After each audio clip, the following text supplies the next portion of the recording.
Bozom. Ne yapıyorsun Bozkom? Sen ne yapıyorsun? Vay vay hele şunun rengine bak. Şunun yüzüne bakın. Destan yazacaksın sen. Sen bir toparlan senle. Biz daha neler neler yapacağız. Evet. Herkese selamünaleyküm arkadaşlar. Nasılsınız? Ne yapıyorsunuz? Keşko. Ama keşko. Ama yapma bunu keşko. Gel seni bırak hoşko. Sen biraz gez hoşko. Tabi yavaş yavaş yavaş yavaş. Öküzlük yapmadan. Panik kendine gelmiş ha. Panik kendine gelmiş. Bir müjdem daha var. Arkadaşlar Pani'nin dişi oturmuş. Pani'nin dişi oturmuş. Böyle şey yaptım hani elledim şey yaptım. Hani bakın hala çok oynuyor mu? Oynamıyor. Yani sertleşmiş. Bilmiyorum bakalım inşallah daha da öyle olacak çünkü yani geldiği günden beri sürekli yumuşak şeyler veriyorum.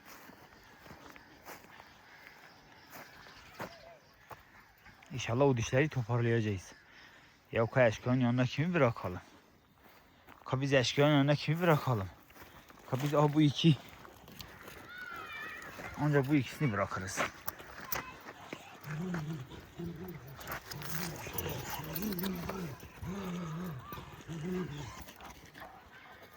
Hop hop. Yavaş yavaş yavaş yavaş yavaş yavaş yavaş.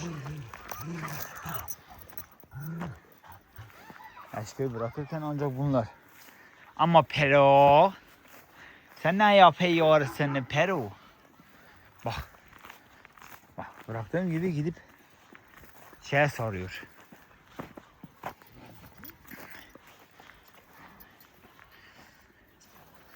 Destana.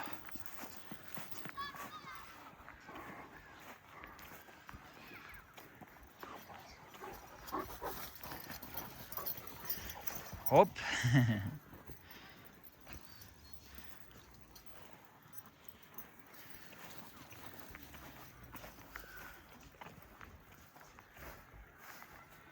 Destan. Destan. Destan.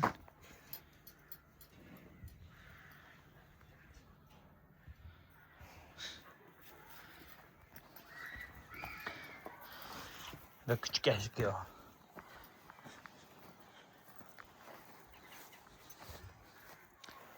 Bak. Bu ikinci gölge olacak başımıza vallahi.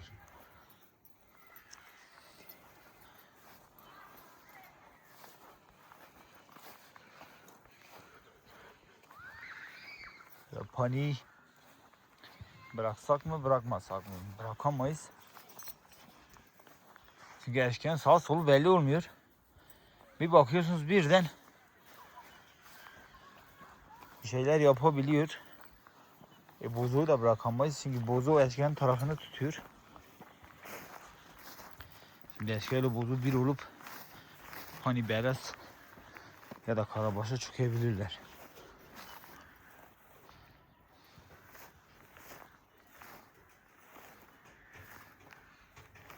Ama zindanı bırakabiliriz. Değil mi zindan? Seni bırakalım mı? Koş. Koştun.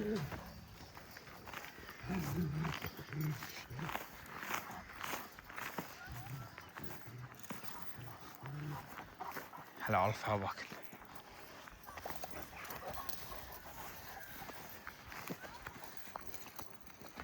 Şşt, o gece. Gece kim o? Gece de otluyor. Gece de otluyor.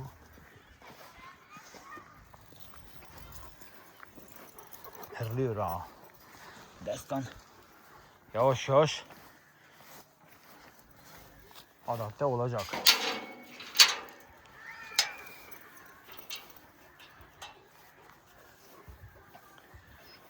Destan.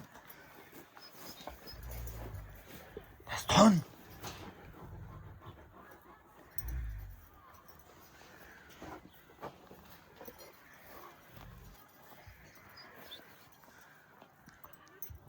Oraya yavaş yavaş, burası benim bölgem. Yaklaşma diyor.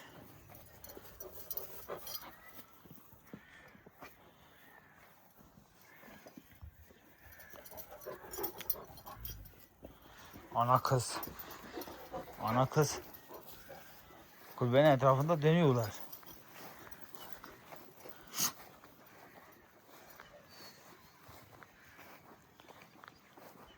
Hava çok güzel. Rüzgar yok. Akşamüstü serin.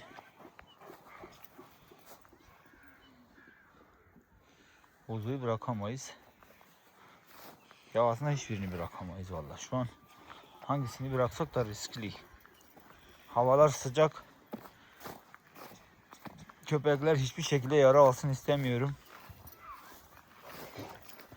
Ki almasınlar da.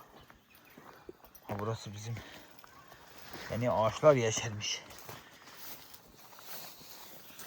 Buraya birkaç gün köpek bağlamadım. Hemen yeni ağaçlar burada çıkmış. Ama Pero Bey hop kokusunu bıraktı. Ağaçları zehirledi gitti. Pero Bey. Aslında yer olsaydı burayı hiç bağlamasaydım da olurdu.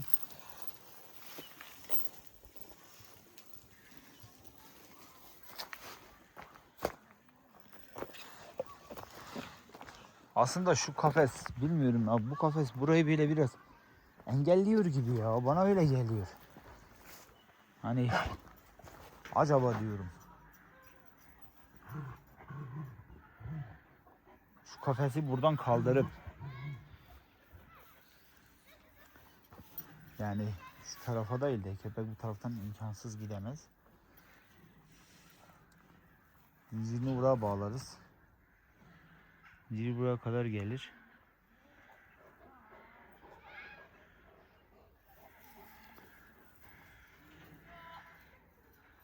Şunu, yani şu kapıyı bir de şunu söküp şu en başa böyle dişiler için bir doğumhane,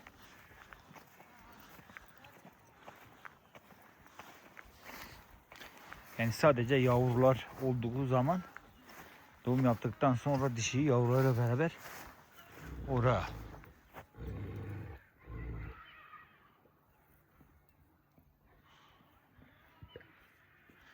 Hayırdır gece? Aslında gecenin yaşındaki dişiler klana gelebiliyor. Ama ben hiçbir şekilde buna müsaade etmeyeceğim. Yazın ortasındayız ya. Ama şöyle bir şey var. Şimdi yazın ortasında da değiliz aslında. Şöyle bir hesapladığımız zaman, şimdi Haziran'ı şöyle neredeyse bitirdik yani. Temmuz, Ağustos. O iki sıcak ayda hamilelik dönemi geçirecek. Eylül'de doğum yapacak. Aslında var ya, çok inanılmaz bir zamanlama. Gerçekten de bayağı iyi. Yani dişileri bu ay veya öbür ay fark etmiyor. Yani Temmuz'un bitiminde bizim dişilerden herhangi biri fark etmiyor. Kazan durumu olursa çok güzel olur. Yani 10. ayda doğumlar başlar. 10. ayda öyle güzel bir ay ki, yani ne soğuk ne de çok sıcak, tam ideal. Yani böyle tam yavruların güzelce yetişebileceği bir zaman. Zaten kışa kadar böyle 2 aylık olurlar. Her türlü kurtarıyorlar kendilerini. Küçük aşko. Küçük aşko işte ay başında 2 aylık olacak. Daha 2 aylık bile değil bu manyak ya.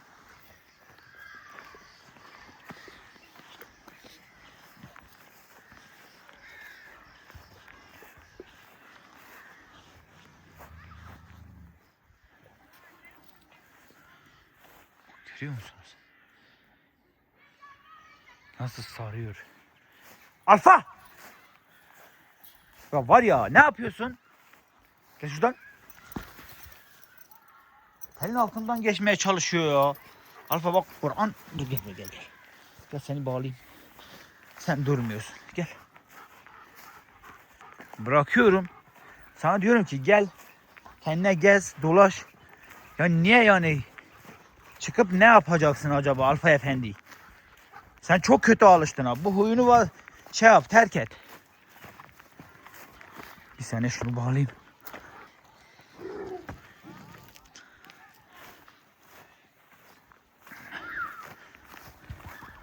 Haydi zindan. Haydi içeri. Aferin. Ya bu huyu çok kötü ya. Ya aslında var ya, Alfa'yı kafese almamız lazım yani. Alfa'yı kesinlikle kafese almamız lazım. Alfa buradan bir kendini kurtarırsa var ya, koyuna da saldırır.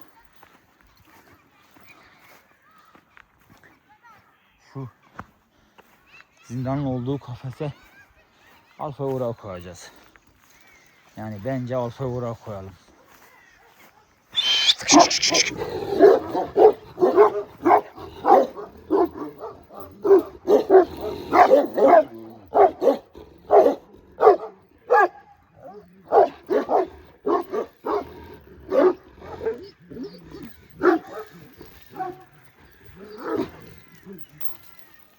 Köpek sesi geldi, nasıl hepsi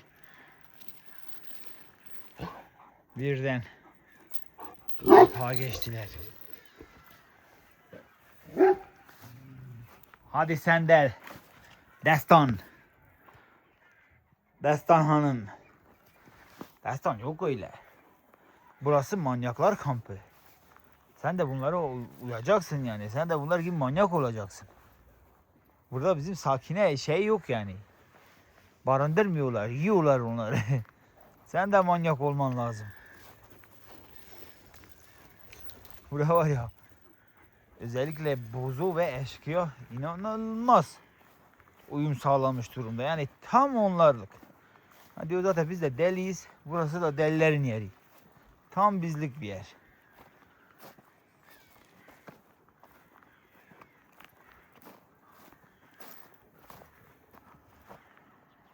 Valla dediğim gibi aslında burayı şey yapmayacağız.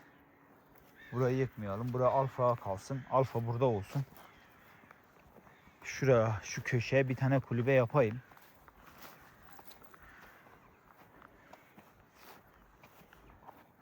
Ya çok büyük olmayacak şekilde.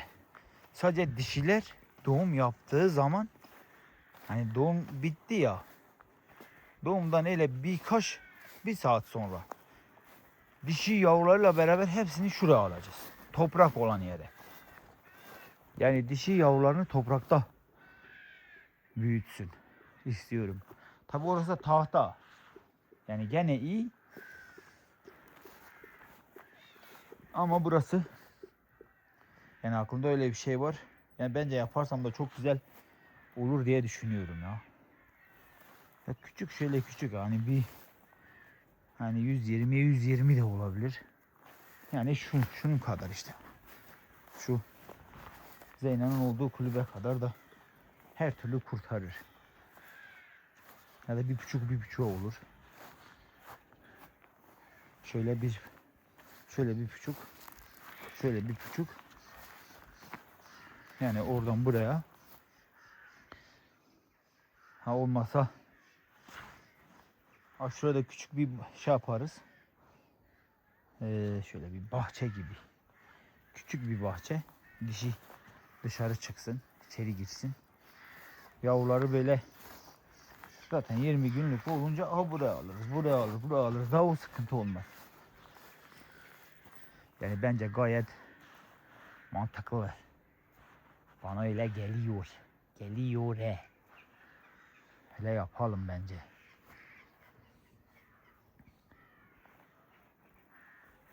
Hatta nasıl biliyor musunuz? Yani dışarıyı görebilsinler diye. Hani misal şurayı duvar değil de mesela şundan Şundan şöyle koyarız. Güneş buradan vurur onlara. Gerçi burada da açık olur. Buradan da vurabilir güneş. Güzel olur. Güzel bir düşüncem var, bakalım valla. Ama aşko. Ama olmaz ki keşko. Gece. Gece valla bu aylarda serbestsin. Yani zamanlama güzel olur. Ki zaten eğer ki öyle bir niyeti varsa da gece 15-20 günden aşağı kazana gelmez.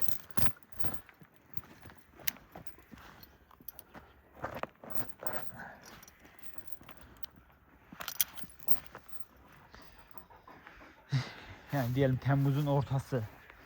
Temmuz'un ortasında kazana geldi. Ağustos, Eylül. Eylül'ün sonuna doğru. Yani inanılmaz bir zamanlama. Kışa kadar yavruları şu eşkanın oğlu kadar olur. Harika olur. Ve kışın yavrular 3 kat, 4 kat daha iyi gelişiyor. Yani benim herkese tavsiyem, özellikle yavru yetiştirmek isteyen, yavru almak isteyen insanlara ya ilkbaharda ya sonbaharda yavru alın. Ha tabi bu bölgeye göre değişiyor. Ben şu an kendi bölgem için diyorum mesela, ben en iyisi ilkbahar ve sonbahar. Çünkü bizim burada kış çok sert geçiyor. Mesela kışın ortasında doğum yaptığı zaman kurtaramıyorsunuz. Çoğu zaman yavrular ölüyor çünkü eksi 35-40'a kadar giden bir soğuktan bahsediyoruz. Yani normal bir soğuk değil. Yazın ortasında da yavrular hani bir şey olmuyor yavrular. Ama çok sıcak olduğu için abi biti, piresi, sineği, sıcağı, yani yavrular mahvoluyor. Yani o yüzden en güzel yavru gelişim çağları ilkbaharla sonbahar. Özellikle bizim burası mesela Eşkıyanın oğlu ilkbaharda doğdu, 2 aylık oldu. Yeni yeni sinek minek çıkıyor. Daha bu saatten sonra da ona bir şey yapmazlar. Rahatsız olmaz artık çünkü biliyor. Ama yavruyken daha gözleri açılmamışken yavru bunun kulağını yiyor, gözünü yiyor, ağzını yiyor. Küçücük yavru ne yapabilir ki? Zaten kışın tam sinek yok, böcek yok. Tabi bu dediğim gibi yere göre değişiyor. Mesela misal Adana gibi bir yerde hani yavru sadece kışın. Sadece kışın yavru alınmalı. Yani yazın ortasında ya da Nisan Mayıs'ta falan yavrular kışa kadar mahvoluyor. İyi gelişmiyorlar.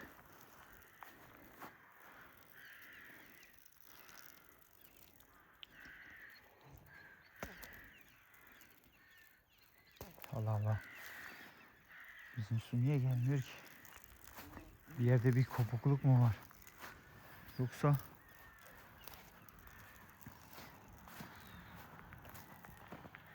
şimdi anlarız. Sen ne yapıyorsun? He? Minnoş. Minnoş hanım.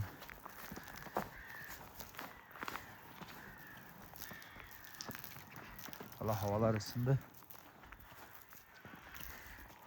Artık sular da eskisi gibi güzel akmıyor. Maalesef bizim burada hem yazın hem kışın en büyük sorunumuz su. Kışın donuyor gelmiyor. Yazın kuruyor gelmiyor. Ama maalesef bizim de böyle bir sıkıntımız var.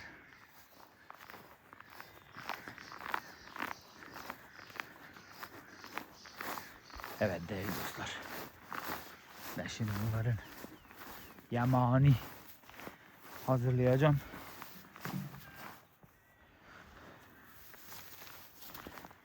Şimdilik kendinize iyi bakın. Bir sonraki videoda görüşmek üzere hepiniz. Allah'a emanet olun.